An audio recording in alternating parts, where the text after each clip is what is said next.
오늘 우리의 이야기가 당신의 마음에 깊은 울림을 준다면 잠시 시간을 내어 이 위로가 필요한 다른 이들에게도 이 은혜를 나누어 주시길 바랍니다. 좋아요와 구독을 누르는 당신의 작은 손길이 어둠 속에 있는 누군가에게 빛을 전하는 귀한 씨앗이 될 수 있습니다. 이 시간이 듣는 모든 분들에게 하나님의 축복이 임하기를 기도하는 마음으로 시작하겠습니다. 만약 이 하늘과 땅을 창조하신 하나님께서 바로 당신과 매일, 매 순간 함께 걷기를 원하신다고 말씀드린다면 어떻게 생각하시겠습니까? 단지 주일에만 혹은 어려운 시기에만 찾는 분이 아니라 당신 삶의 모든 순간 속에 함께 하시길 갈망하신다는 사실을 말입니다. 숨을 쉬는 공기처럼 하나님의 임재가 생생하게 느껴질 만큼 그분과 아주 가까이 걷는 모습을 상상해 보십시오. 이것은 노아나 에녹, 모세와 같은 성경 속 위대한 인물들만을 위한 특별한 특권이 아닙니다. 바로 오늘을 살아가는 당신, 바로 당신을 위한 하나님의 초대입니다. 이제 질문은 이것입니다. 당신은 그분의 손을 잡고 함께 걸을 준비가 되셨습니까? 하나님과 매일 동행하기 위한 첫걸음은 그분을 인격적으로 아는 것에서 시작됩니다. 이것은 단순히 종교적인 규칙을 따르거나 의무 목록을 확인하는 행위가 아닙니다. 이것은 관계에 관한 것입니다. 당신을 창조하시고 당신의 이름을 부르시며 무한한 사랑을 주시는 하나님과의 깊고 변치 않는 관계 말입니다. 아침에 눈을 뜨는 순간부터 밤에 눈을 감는 시간까지 하나님은 당신 곁에 계시며 깊은 교제를 갈망하고 계십니다. 위대한 동행은 내려놓음, 즉 순복에서 시작됩니다. 자신의 길, 자신의 방식을 고집하면서 동시에 하나님의 길을 걸을 수는 없습니다. 성경 아모스 3장 3절은 말합니다. 두 사람이 뜻이 같지 않은데 어찌 동행하겠느냐 고요. 하나님과 함께 걷기를 원한다면 우리는 그분의 뜻과 하나가 되어야 합니다. 이는 당신의 마음과 계획, 그리고 모든 소망을 그분의 완전한 뜻에 맡기는 것을 의미합니다. 하나님에게서 당신을 멀어지게 만드는 세상의 유혹과 죄를 과감히 내려놓고 주님, 저는 오직 주님만을 선택합니다. 라고 고백하는 것입니다. 하나님은 멀리 계시거나 도달할 수 없는 분이 결코 아닙니다. 그분은 우리 가까이에 계십니다. 마치 에덴 동산에서 아담과 함께 거니셨던 것처럼 에녹과 모세, 그리고 제자들과 함께 걸으셨던 것처럼 바로 당신과 함께 걷기를 간절히 원하십니다. 하지만 이 모든 것은 당신의 결정, 그분의 손을 굳게 잡고 결코 놓지 않겠다는 당신의 결심에서 시작됩니다. 기도는 식사 전이나 위기의 순간에만 하는 의례적인 행위가 아닙니다. 기도는 하나님과 우리의 관계를 이어주는 심장 박동과도 같습니다. 만약 당신에게 친구가 있는데 그 친구와 전혀 대화하지 않는다면 그것을 어떤 관계라고 할 수 있을까요? 안타깝게도 많은 사람들이 하나님을 마치 멀리 사는 지인처럼 대합니다. 무언가 필요할 때만 연락하는 것이죠. 하지만 하나님과의 동행은 예수님께서 그러하셨던 것처럼 그분과 끊임없이 대화하며 관계를 이어가는 것을 의미합니다. 예수님께서는 수많은 군중이 몰려들 때에도 종종 한적한 곳으로 물러나 기도하셨습니다. 그분은 기도가 형식이 아니라 생명줄이라는 것을 알고 계셨기 때문입니다.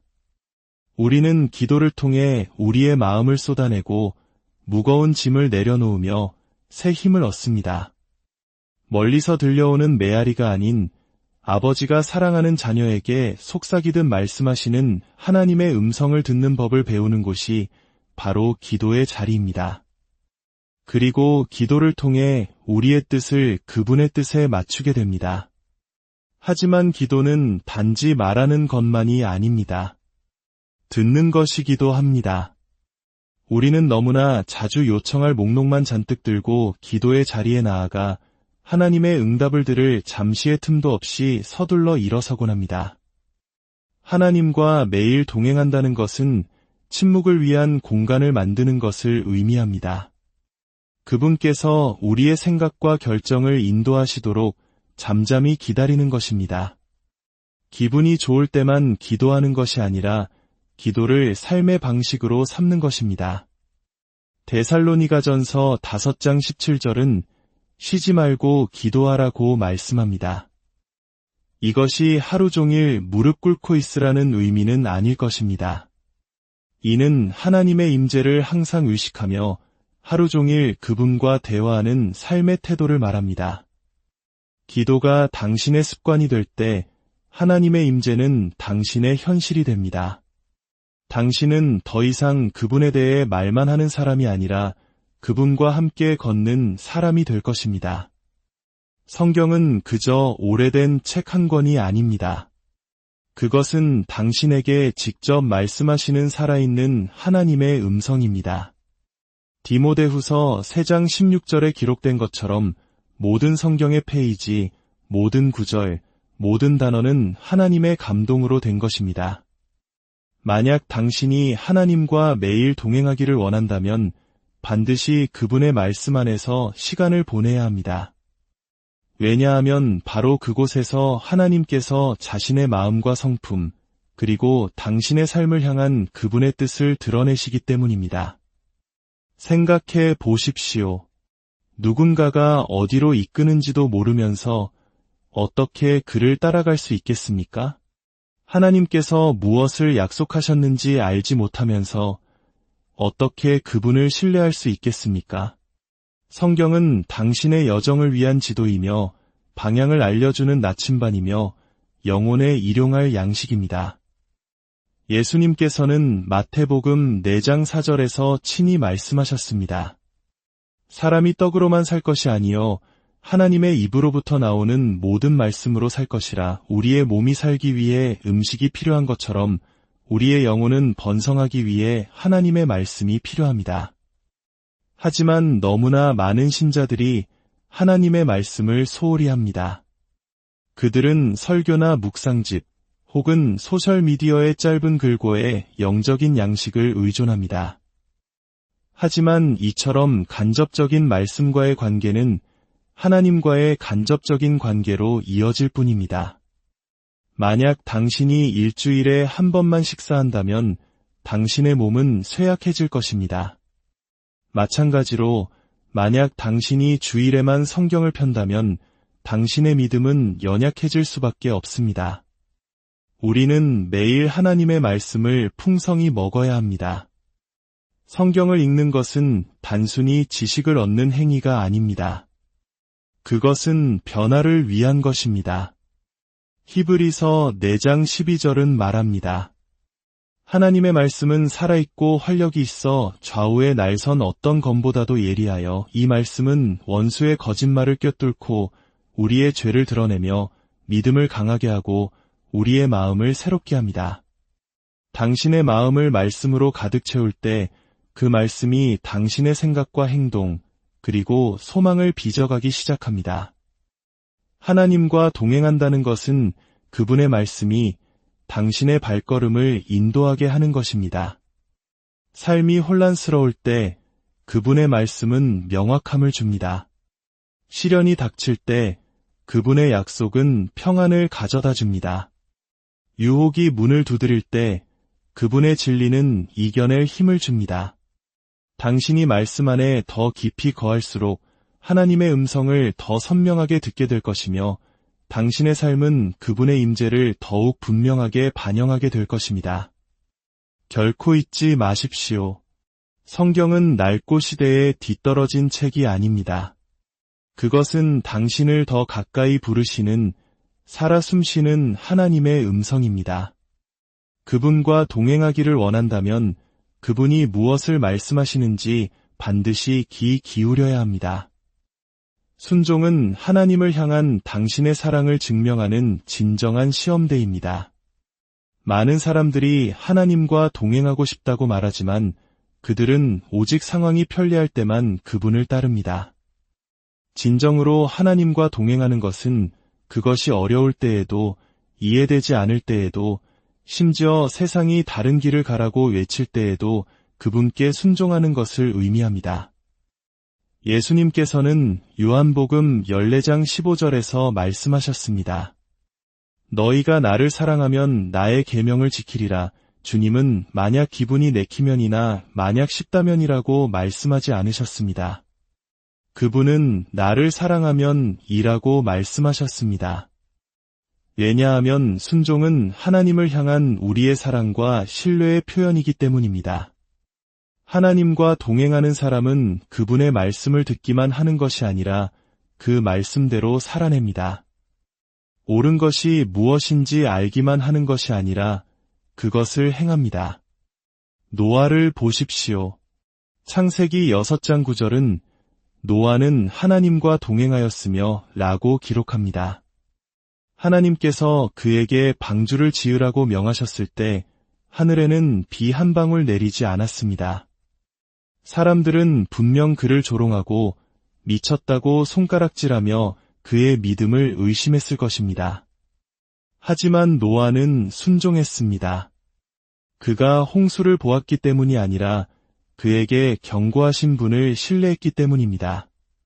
그리고 그의 순종 덕분에 그와 그의 가족은 구원을 받았습니다.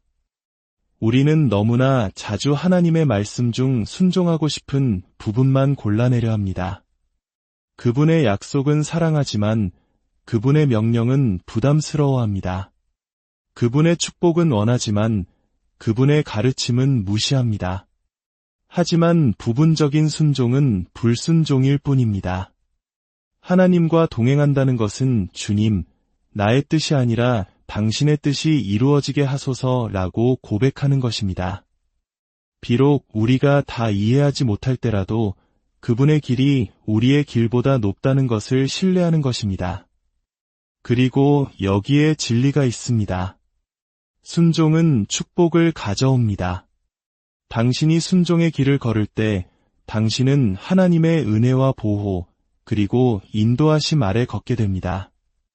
그 길이 항상 쉽지는 않을 것이며 순간적으로는 이해되지 않을 수도 있습니다. 하지만 하나님은 순종하는 자에게 반드시 상 주시는 분이십니다. 그분은 당신이 은밀하게 내리는 결정들을 보고 계십니다. 당신이 세상의 길이 아닌 그분의 길을 선택할 때를 보고 계십니다. 다른 이들이 타협할 때 당신이 믿음 안에 굳건히 서는 모습을 지켜보고 계십니다. 그리고 그분은 온 마음으로 자신을 따르는 자들을 존귀하게 여기십니다. 그러므로 만약 당신이 하나님과 매일 동행하기를 원한다면 그분의 음성을 듣기만 하지 말고 따르십시오. 그분의 말씀을 읽기만 하지 말고 그 말씀대로 살아내십시오.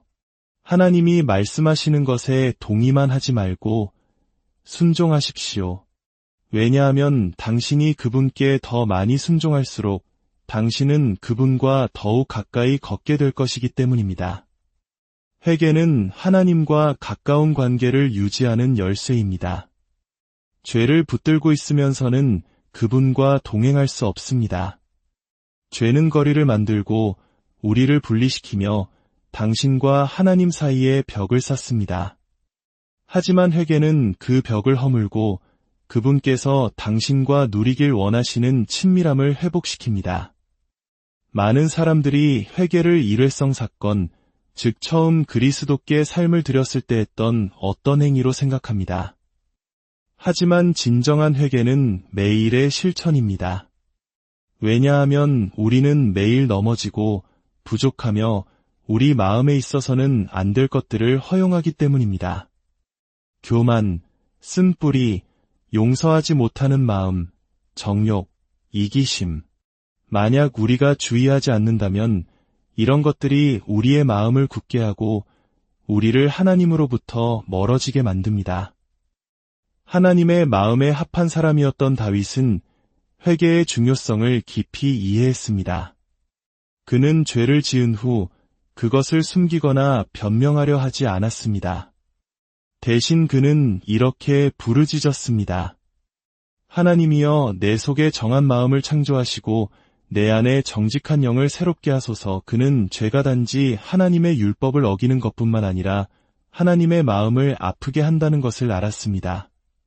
당신이 진정으로 하나님과 동행한다면 당신 또한 그와 같은 마음의 찔림을 느끼게 될 것입니다.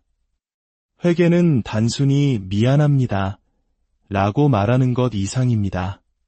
그것은 죄에서 돌이켜 하나님께로 다시 돌아가는 것입니다.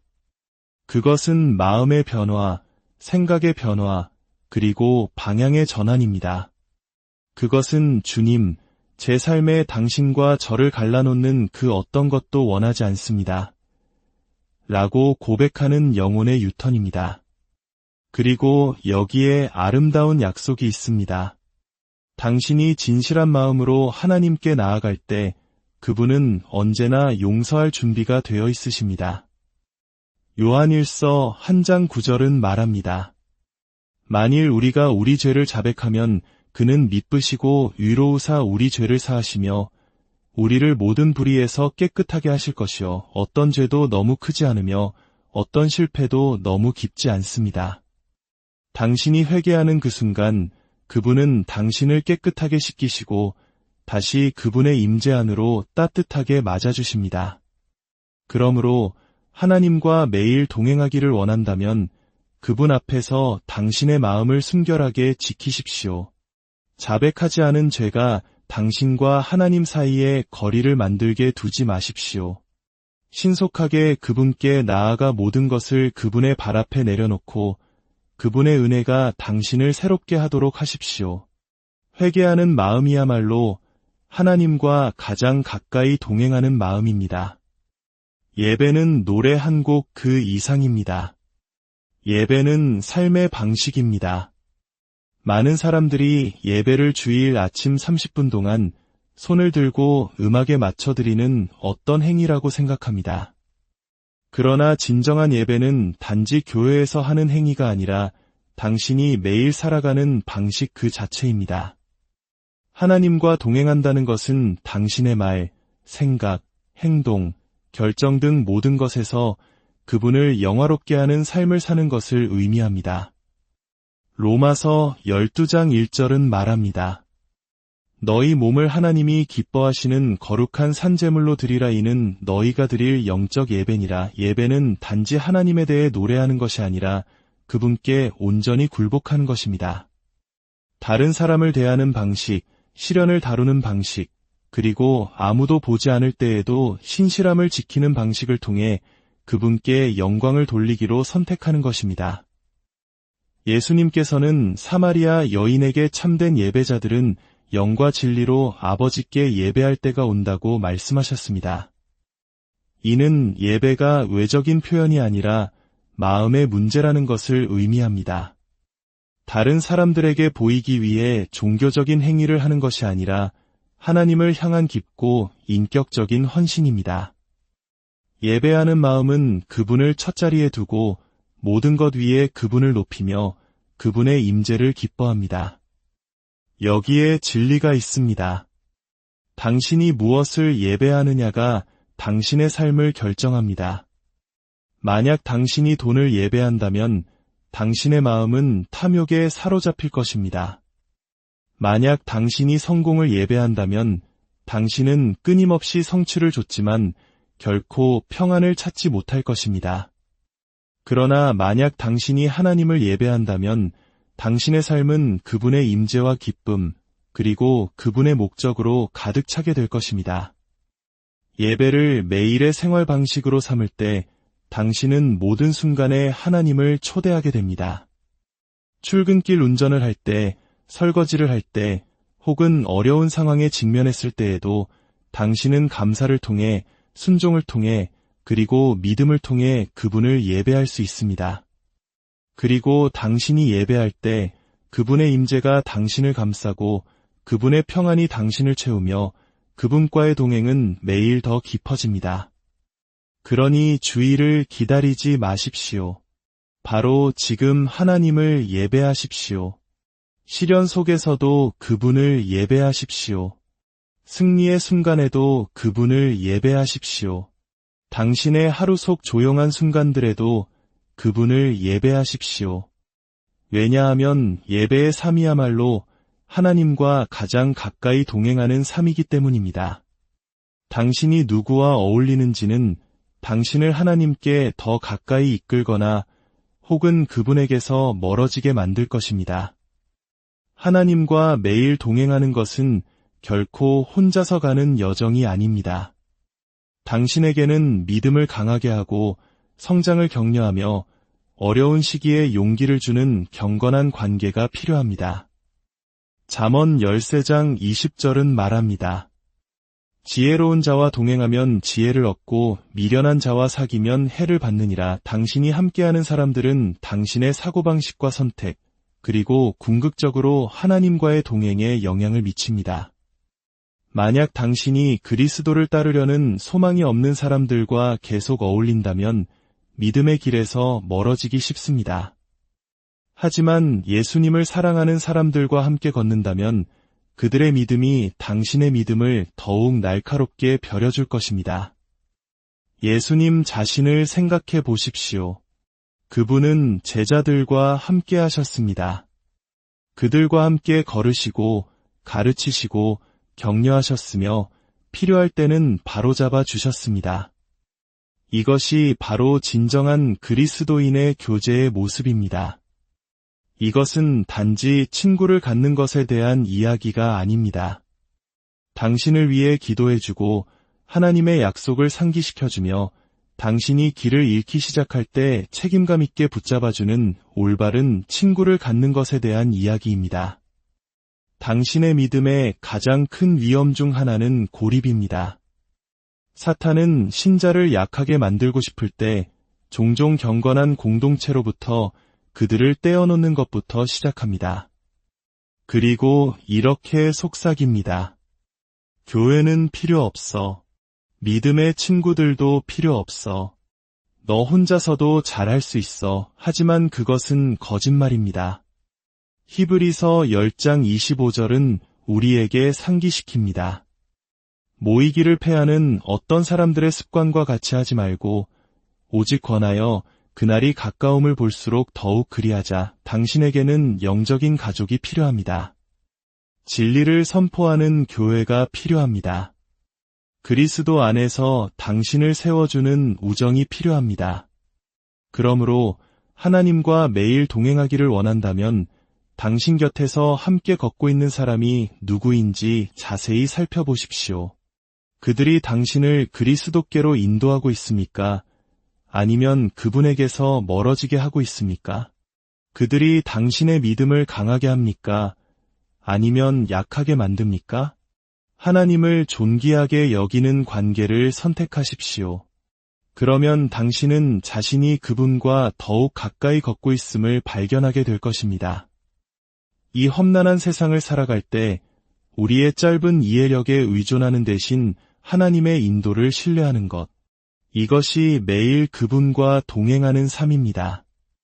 우리는 너무나 자주 감정이나 논리, 혹은 그 순간 최선으로 보이는 것에 근거하여 스스로 모든 것을 해결하려고 합니다.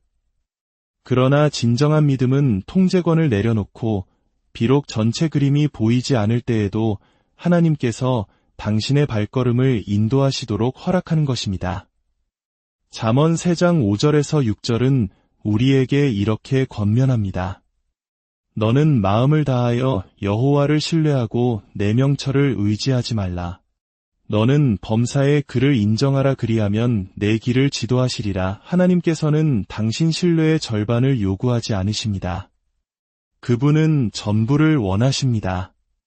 먼저 모든 것을 파악한 후에 내게 오라고 말씀하지 않으십니다. 아니요, 그분은 답이 보이기 전에, 이유를 이해하기 전에, 길이 명확해지기 전에 그분을 신뢰하라고 말씀하십니다. 아브라함을 보십시오. 하나님께서는 그에게 고향을 떠나 그분이 보여줄 땅으로 가라고 말씀하셨습니다. 정확히 어디로 가는지 알려주시지도 않은 채 말입니다. 아브라함은 순종했습니다. 그가 모든 세부 사항을 알았기 때문이 아니라 그를 이끄시는 분을 신뢰했기 때문입니다. 그리고 그의 믿음으로 인해 그는 하나님의 축복 안에서 걸을 수 있었습니다.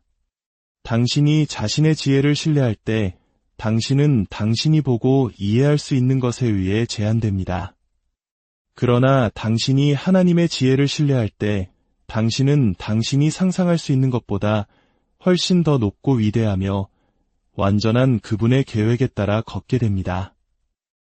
하지만 하나님의 인도를 신뢰한다는 것은 그분의 때를 기다리는 것을 의미하기도 합니다.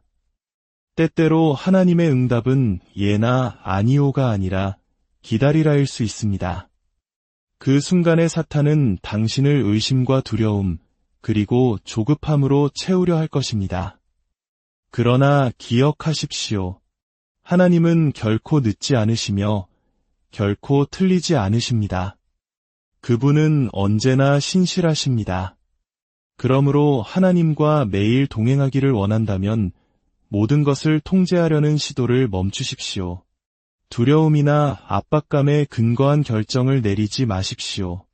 대신 그분의 지혜를 구하고 그분의 인도를 위해 기도하며 그분께서 당신을 이끄실 것을 신뢰하십시오. 당신이 하나님의 인도를 따를 때 당신은 결코 길을 잃지 않을 것입니다. 하나님과 매일 동행하는 것은 섬김의 삶을 사는 것을 의미합니다. 자신보다 다른 사람을 먼저 생각하고 당신이 하는 모든 일에서 예수님의 마음을 반영하는 것입니다. 예수님께서는 섬김을 받으러 오신 것이 아니라 도리어 섬기러 오셨습니다. 만약 우리가 진정으로 그분을 따른다면 우리의 삶 또한 그와 같아야 합니다. 많은 사람들이 섬김을 교회에서 하는 일, 사역을 돕거나 봉사하거나 어려운 이들을 돕는 것으로 생각합니다.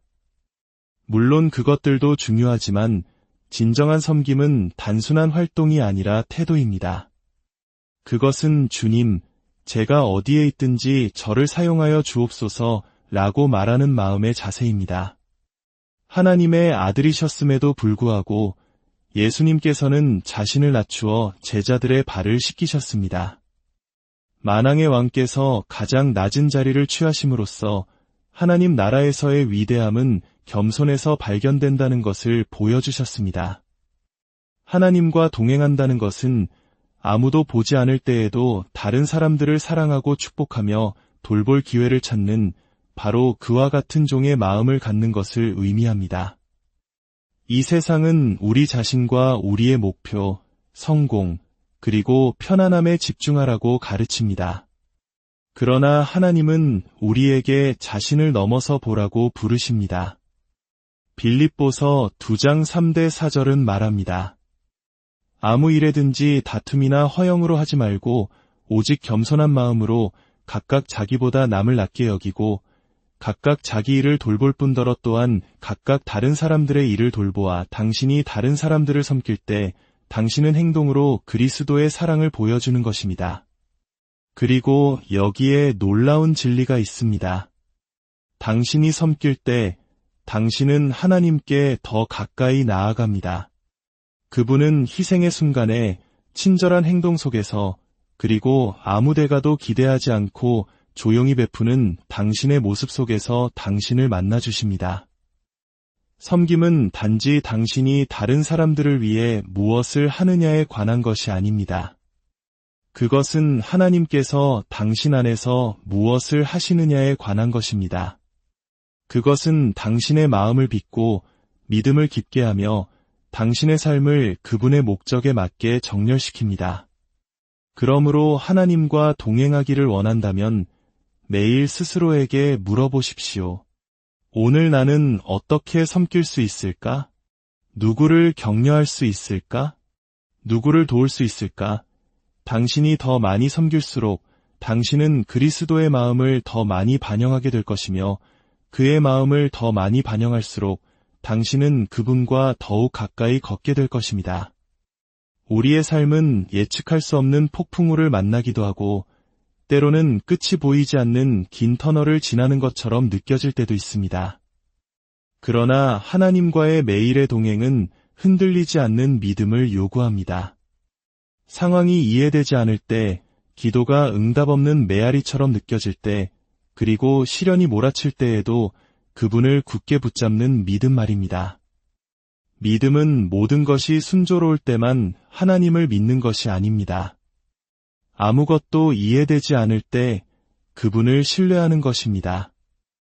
히브리서 11장 6절은 믿음이 없이는 하나님을 기쁘시게 하지 못하나니 라고 말합니다. 믿음은 신자에게 선택사항이 아닙니다. 그것은 하나님과 함께 걷는 우리 여정의 바로 그 기초입니다. 그것은 그분이 말씀하신 그대로의 분이시며 약속하신 것을 반드시 이루실 것이라는 확신입니다. 비록 지금 당장 눈에 보이지 않을 때라도 말입니다. 믿음은 종종 시험을 받습니다. 삶이 기대대로 흘러가지 않을 때, 어려움이 감당하기 벅찰 때, 그리고 의심이 스며들 때가 있을 것입니다. 그 순간에 사탄은 속삭일 것입니다. 하나님이 지금 어디에 계시지? 그러나 진정한 믿음은 이렇게 선포합니다. 비록 내가 지금 답을 보지 못할지라도 나는 그분을 신뢰한다. 진정한 믿음은 상황이 변한다고 흔들리지 않습니다. 왜냐하면 하나님은 결코 변하지 않으시기 때문입니다. 그리고 여기에 약속이 있습니다. 당신이 믿음으로 걸을 때 당신은 승리 안에서 걷게 됩니다. 믿음은 산을 옮기며 세상을 이깁니다. 믿음은 삶의 폭풍우를 헤쳐나갈 힘을 줍니다.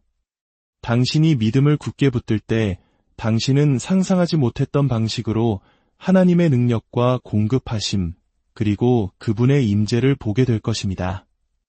매일 하나님과 동행하는 삶은 감사의 마음을 필요로 합니다. 감사는 단지 상황이 좋을 때만 하나님께 감사하는 것이 아닙니다. 시련 속에서도 모든 계절 속에서 그분의 선하심을 인정하는 것입니다. 감사하는 마음은 당신을 그분께 가까이 머물게 합니다.